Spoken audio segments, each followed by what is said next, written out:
Hello students, কেমন আছো প্রত্যেকে? সবাই আশা করছি প্রত্যেকে ভালো আছো। তোমরা পলিটিক্যাল একাডেমির পক্ষ থেকে সবাইকে শুভেচ্ছা জানাচ্ছি। আর একটা কথা, আজকের যে ভিডিওটি হতে চলেছে খুবই গুরুত্বপূর্ণ এবং তোমরা যারা কলকাতা ইউনিভার্সিটিতে তোমরা যারা 4th সেমিস্টারে পড়ছো তারা তোমরা বারবার করে আমাকে বলার চেষ্টা করেছিলে, স্যার একটু সাজেশান দিন কোনগুলো পরীক্ষায় পড়বে এবং তোমাদের কোনগুলো 100% পরীক্ষায় আসতে চলেছে। সেই সাজেশানগুলো আমি আজকের আলোচনা করব। মূলত 4th সেমিস্টারের কলকাতা বিশ্ববিদ্যালয়ে তোমাদের 4টি অনার্স পেপার রয়েছে। এই 4টি অনার্স পেপারে এখনো পর্যন্ত যারা খুব ভালোভাবে পড়ে উঠতে পারোনি তাদের জন্য কিন্তু আজকের এই ভিডিওটা খুব খুব কাজে লাগবে। কারণ প্রত্যেকটি সাজেশান যে কটা করার চেষ্টা করেছি তোমাদের কাছে কিন্তু সেগুলোই কেবলমাত্র পড়ে চলে গেলেই হবে। আর এই সমস্ত সাজেশানের উত্তরপত্র আমাদের পলিটিক্যাল একাডেমির পক্ষ থেকে তোমরা কিন্তু পেয়ে যাবে। নিচে দেওয়া ফোন নাম্বার 8620063339 এই নাম্বারে ফোন করতে হবে। একেবারেই তোমাদের প্রথম যে পার্টটি রয়েছে তোমরা লক্ষ্য করতে পারছো। প্রথম যে পার্টটি রয়েছে পলিটিক্স ইন ইন্ডিয়া, এটা প্রসেসেস। এই পার্টটি থেকে তোমাদের কীরকম প্রশ্ন পড়ে, প্রত্যেকটি অনার্স পেপারে তোমাদেরকে 10 নম্বরের প্রশ্ন লিখতে হচ্ছে 2টি প্রশ্ন, তোমাদেরকে 20 মার্কের প্রশ্ন লিখতে হচ্ছে 2টি প্রশ্ন থাকবে এবং তোমাদের 5 নম্বরের প্রশ্ন থাকবে 3টি। এই নিয়ে কিন্তু তোমাদের পুরো পার্টটা তৈরি করা হয়েছে।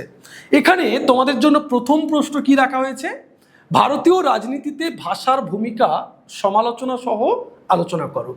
এই প্রশ্নটি তোমাদের বলে রাখছি 100% গুরুত্বপূর্ণ এবং এই প্রশ্নটি তোমাদের পরীক্ষায় কিন্তু এবছর আসবেই আসবে। ভাষার ভূমিকা আলোচনা করো। পরবর্তী প্রশ্ন বলছে ভারতীয় রাজনীতিতে জাতপাতের ভূমিকা আলোচনা করো।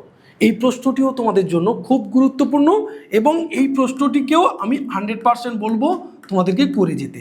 এখনো পর্যন্ত তোমরা যারা পড়াশোনা করতে পারোনি, যারা এখন পড়াশোনা করতে শুরু করেছো আর কয়েকটা দিন পরে পরীক্ষা, তাদের জন্য বলবো এই প্রশ্নগুলো কিন্তু খুব ভালো করে করে যাও।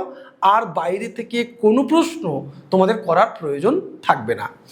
পরবর্তী প্রশ্ন বলছে ভারতীয় রাজনীতিতে লিঙ্গ রাজনীতি সম্পর্কিত বিষয়টি আলোচনা করো।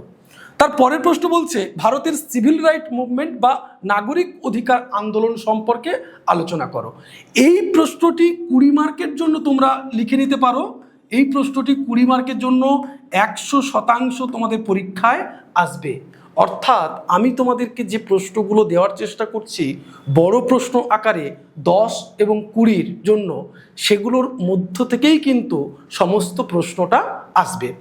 পরবর্তী প্রশ্ন বলছে ভারতের রাজনীতিতে দলিত শ্রেণীর আন্দোলন আলোচনা করো, যেটা দলিত মুভমেন্ট। এই প্রশ্নটি তোমাদের এবছরের জন্য খুবই খুবই গুরুত্বপূর্ণ। পরের প্রশ্ন বলছে তপশিলি জাতি এবং উপজাতিদের জন্য যে সাংবিধানিক ব্যবস্থা রয়েছে তা আলোচনা করো। মূলত তপশিলি জাতি উপজাতিদের জন্য বিশেষ বিশেষ সাংবিধানিক ব্যবস্থা রয়েছে, যেমন সংরক্ষণের ব্যবস্থা রয়েছে, চাকরিতে সংরক্ষণের ব্যবস্থা রয়েছে। এই যে বিশেষ বিশেষ কিছু সাংবিধানিক ব্যবস্থা, এগুলো তোমাদের সেখানে পয়েন্ট আকারে লিখতে হবে। পরবর্তী প্রশ্ন, একেবারে শেষ প্রশ্ন, অর্থাৎ এখান থেকে আমি 7খানা প্রশ্ন দিয়েছি। উপ আঞ্চলিকতাবাদ বলতে কি বোঝায় এবং তার বিভিন্ন ধরন বা টাইপসগুলো তোমাদেরকে এখানে আলোচনা করতে হবে। অর্থাৎ তোমরা বুঝতে পারছো তোমাদের 7টা প্রশ্ন যদি পড়ে যাও, এখান থেকেই তোমাদের 4টি প্রশ্ন এখান থেকেই কিন্তু পড়ে যাবে। খুব গুরুত্বপূর্ণ প্রশ্নগুলোই কিন্তু আমি তোমাদের সাজেশন হিসেবে রাখার চেষ্টা করেছি। এবার চলো আমরা দেখে নেব 5 নম্বরের জন্য তোমাদের কটা প্রশ্ন পড়তে হবে। 5 নম্বরের জন্য তোমাদের যে কয়েকটি প্রশ্ন আমি গুরুত্বপূর্ণ বলে মনে করেছি, প্রথম প্রশ্ন হচ্ছে রাজনীতিতে ধর্মের ভূমিকা। এটি কিন্তু 5-এর জন্য পড়বে, খুব গুরুত্বপূর্ণ প্রশ্ন। দ্বিতীয় প্রশ্ন হচ্ছে আঞ্চলিকতার উদ্ভবের কারণ। তোমাদের বলে রাখি আঞ্চলিকতাবাদ থেকে একটা প্রশ্ন 100% তোমাদের আসবেই আসবে। পরবর্তী হচ্ছে ভারতীয় রাজনীতিতে এথনিসিটি বা নৃতাত্ত্বিকতা। পরবর্তী প্রশ্ন হচ্ছে শ্রমিক আন্দোলন, কৃষক আন্দোলন, নারী আন্দোলন এবং পরিবেশ আন্দোলন। তোমাদের একটি কথা বলছি, এই প্রশ্নগুলো কিন্তু তোমাদের এই পরীক্ষার জন্য খুবই খুবই খুবই গুরুত্বপূর্ণ। এই যে পরিবেশ আন্দোলনের কথা বলছি, 3 থেকে 4 প্রকার পরিবেশ আন্দোলন থাকতে পারে। সেটা চিপকো আন্দোলন হতে পারে, সাইলেন্ট ভ্যালি মুভমেন্ট হতে পারে। এই প্রশ্নগুলোর মধ্য থেকে একটা যে কোনো তোমাদের প্রশ্ন আসতে পারে পরিবেশ আন্দোলনগুলোর মধ্যে। তাহলে পরিবেশ আন্দোলনটাকে যদি আমি একটু বড় করে রাখি তাহলে সেখান থেকে কিন্তু করতে পারবো। নারী আন্দোলনকে ঘুরিয়ে দিয়ে দিতে পারে 70-এর দশকের নারী আন্দোলন সম্পর্কে আলোচনা করো। কৃষক আন্দোলনে অপারেশন বর্গা এরকম দিয়ে দিতে পারে।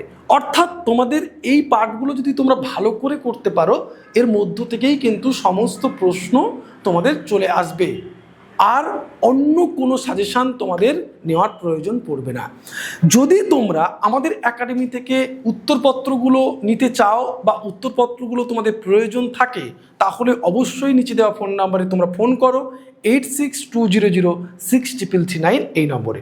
চলো আমরা সিসি 6 পেপারে অর্থাৎ ডিএসসি যে 6 পেপার রয়েছে সেই পেপারে কি কি সাজেশান তোমাদের জন্য রেখেছে সেটা একটু দেখে নেওয়া যাক। সিসি 6 অর্থাৎ তোমাদের ইন্টারন্যাশনাল রিলেশন, আন্তর্জাতিক সম্পর্কের যে পার্ট, এই আন্তর্জাতিক সম্পর্কের পার্ট থেকে তোমাদের কয়েকটি প্রশ্ন খুবই গুরুত্বপূর্ণ এই বছরের জন্য। কি কি প্রশ্ন রয়েছে সেখানে? আন্তর্জাতিক রাজনীতিতে নয়া বাস্তববাদী তত্ত্বের মূল বিষয়সমূহ আলোচনা করো। এই প্রশ্নটা কিন্তু খুব খুব খুব গুরুত্বপূর্ণ তোমাদের জন্য। 100% আমি এখানে লিখে দিচ্ছি, এই প্রশ্নটা পরীক্ষার খাতায় 100% আসার চান্স তোমাদের রয়েছে, তাই ভালো করে তোমরা করে যাবে। বৈদেশিক নীতি নির্ধারক হিসেবে কূটনীতির গুরুত্ব কি আলোচনা করো, এটিও খুব গুরুত্বপূর্ণ। এবং আন্তর্জাতিক সম্পর্কে আলোচনায় ঠান্ডা যুদ্ধের বিবর্তন আলোচনা করো। ঠান্ডা যুদ্ধ থেকে আমি দুটো প্রশ্ন রাখার চেষ্টা করেছি, একটা হচ্ছে বিবর্তন আলোচনা করো, 5টি ধাপে বিবর্তনের যে জায়গা, এবং আন্তর্জাতিক সম্পর্কের আলোচনায় ঠান্ডা যুদ্ধের কারণগুলো কি কি, কি কারণে ঠান্ডা যুদ্ধ হলো। হ্যাঁ, একটা ভালো কথা, তোমরা যে ঠান্ডা যুদ্ধ আমি বলছি এখানে, ঠান্ডা যুদ্ধের যে ভিডিওটি আমাদের চ্যানেলে আপলোড করা আছে সেটা তোমরা দেখে নিতে পারো। ইন্টারন্যাশনাল সেকশনে তোমরা চলে যাবে আমার প্লেলিস্টে, ওখান থেকে তোমরা ঠান্ডা যুদ্ধ সম্পর্কে ভিডিওটা তোমরা দেখে নিতে পারো, এবং আন্তর্জাতিক সম্পর্কে আরও 2-4টে ভিডিও আছে সেটাও তোমরা দেখে নিতে পারো। পরবর্তী প্রশ্ন বলছে আন্তর্জাতিক সম্পর্কে ঠান্ডা যুদ্ধের পরবর্তী বিশ্ব ব্যবস্থার বৈশিষ্ট্য আলোচনা করো। যখন 1991 সালে ঠান্ডা যুদ্ধের অবসান ঘটছে, ঠিক তার পরবর্তীকালে কিন্তু একমেরু কেন্দ্রিকতা আসছে, অর্থাৎ আমরা দেখতে পাচ্ছি মার্কিন যুক্তরাষ্ট্রের প্রাধান্য তখন কিন্তু তৈরি হচ্ছে। সেই সময়কার বৈশিষ্ট্য এবং তার পরের বৈশিষ্ট্য আমরা লক্ষ্য করতে পারছি বহুমেরু কেন্দ্রিকতা। এই বহুমেরু কেন্দ্রিকতা এবং এককেন্দ্রিক যে বিষয়টা সেটা কিন্তু তোমাদের এখানে আলোচনা করতে হবে। পরবর্তী যে পার্টটি রয়েছে একেবারে দেখো, আন্তর্জাতিক সম্পর্কের আলোচনায় উত্তর দক্ষিণ বিতর্কটি আলোচনা করো। উত্তর এবং দক্ষিণ বিতর্কটি এটা কিন্তু তোমাদের জন্য খুবই খুবই গুরুত্বপূর্ণ। আরও কি কি প্রশ্ন রয়েছে একটু দেখে নেব আমরা। পরবর্তী প্রশ্নটি যেটি রয়েছে আন্তর্জাতিক সম্পর্কের চর্চায় পরিবেশের ভূমিকা আলোচনা করো। এনভায়রনমেন্টের যে ভূমিকা রয়েছে সেটা আলোচনা করো। পরবর্তী প্রশ্ন আন্তর্জাতিক সম্পর্কের আলোচনায় উদ্বাস্তু সম্পর্কে আলোচনা করো, মাইগ্রেশন যেটা সেটা নিয়ে আলোচনা করতে বলছে। আন্তর্জাতিক সম্পর্কের আলোচনায় উদারবাদী দৃষ্টিভঙ্গি আলোচনা করো। আর এখানে একটি প্রশ্ন রয়েছে আন্তর্জাতিক সম্পর্কের আলোচনায় মার্ক্সবাদী দৃষ্টিভঙ্গিটি আলোচনা করো। তোমাদের আমি বলে রাখছি এই দুটি প্রশ্নের দুটি পরীক্ষাতে আসতে পারে, কিংবা একটি তোমাদের 100% পরীক্ষায় পড়বে। উদারবাদী দৃষ্টিভঙ্গি এবং মার্ক্সবাদী দৃষ্টিভঙ্গি, এই দুটো দৃষ্টিভঙ্গির মধ্যে একটি প্রশ্ন অবশ্যই অবশ্যই তোমাদের পরীক্ষায় আসবে। পরবর্তী প্রশ্ন বলছে আন্তর্জাতিক সম্পর্কের আলোচনায় বিশ্ব ব্যবস্থাপক তত্ত্বটি আলোচনা করো।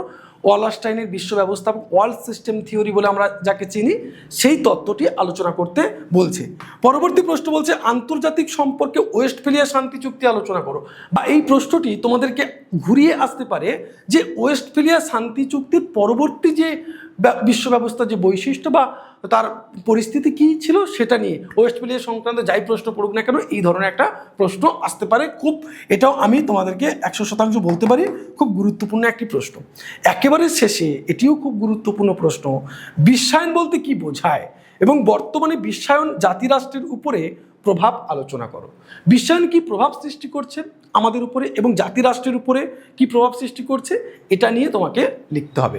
এবারে আমরা দেখে নেব আন্তর্জাতিক সম্পর্কের 5 নম্বরের কি কি পার্ট রয়েছে, 5 নম্বরের কি কি প্রশ্ন তোমাদের জন্য রেখেছি। আন্তর্জাতিক সম্পর্কে 5 নম্বরে যে প্রশ্নটি রেখেছি সন্ত্রাসবাদ, একেবারেই প্রথমেই সন্ত্রাসবাদ সম্পর্কে আলোচনা করে দিতে পারে। রাষ্ট্রীয় সন্ত্রাসবাদ অর্থাৎ সন্ত্রাসবাদের বিভিন্ন ধরন থাকতে পারে, সেই রাষ্ট্রীয় সন্ত্রাসবাদ নিয়ে আলোচনা করতে বলতে পারে। পরবর্তী প্রশ্ন রয়েছে স্নায়ুযুদ্ধের অবসান, স্নায়ুযুদ্ধের কিভাবে শেষ হচ্ছে তার বিভিন্ন কারণগুলো, আন্তর্জাতিক সম্পর্ক চর্চায় উন্নয়ন, নির্ভরশীলতা তত্ত্ব, নারীবাদী তত্ত্ব, আন্তর্জাতিক সম্পর্কে লিঙ্গ, তারপরে রয়েছে প্যান আফ্রিকানিজম এবং তারপরে রয়েছে নয়া উদারনীতিবাদ। এদের মধ্যে 100% প্যান আফ্রিকানিজমটা তোমাদের আসতে পারে, একদম ধরে নিতে পারো পরীক্ষায় এসে বসে আছে। নয়া উদারনীতিবাদটাও কিন্তু 100% তুমি ধরে নিতে পারো। উন্নয়নটা 100% বলে দিচ্ছে এবং এই সন্ত্রাসবাদ থেকে একটা প্রশ্ন তোমাদের কিন্তু আসবে। তাহলে তোমরা বুঝতে পারছো মোটা দাগের তোমাদের কি কি পড়তে হবে, কিভাবে পড়তে হবে এবং কোনগুলো তোমাদের পড়ে যেতে হবে। এর জন্য কিন্তু তোমাদেরকে অবশ্যই ফলো করতে হবে পলিটিক্যাল একাডেমি ইউটিউব চ্যানেল, একমাত্র রাষ্ট্রবিজ্ঞানের নির্ভরযোগ্য চ্যানেল। এই চ্যানেলে তোমরা কিন্তু পরপর সাজেশনের ভিডিও নয়, সমস্ত টপিকের বর্ণনা, সমস্ত টপিকের এক্সপ্লানেশন সবটাই পেয়ে যাবে। তার জন্য অবশ্যই চ্যানেলটিকে ফলো করবে, লাইক করবে, আর ভিডিওটি ভালো লাগলে বন্ধুবান্ধবদের মধ্যে শেয়ার করবে। দেখা হচ্ছে তোমাদের সাথে পরের ভিডিওতে। ভালো থাকবে, সুস্থ থাকবে।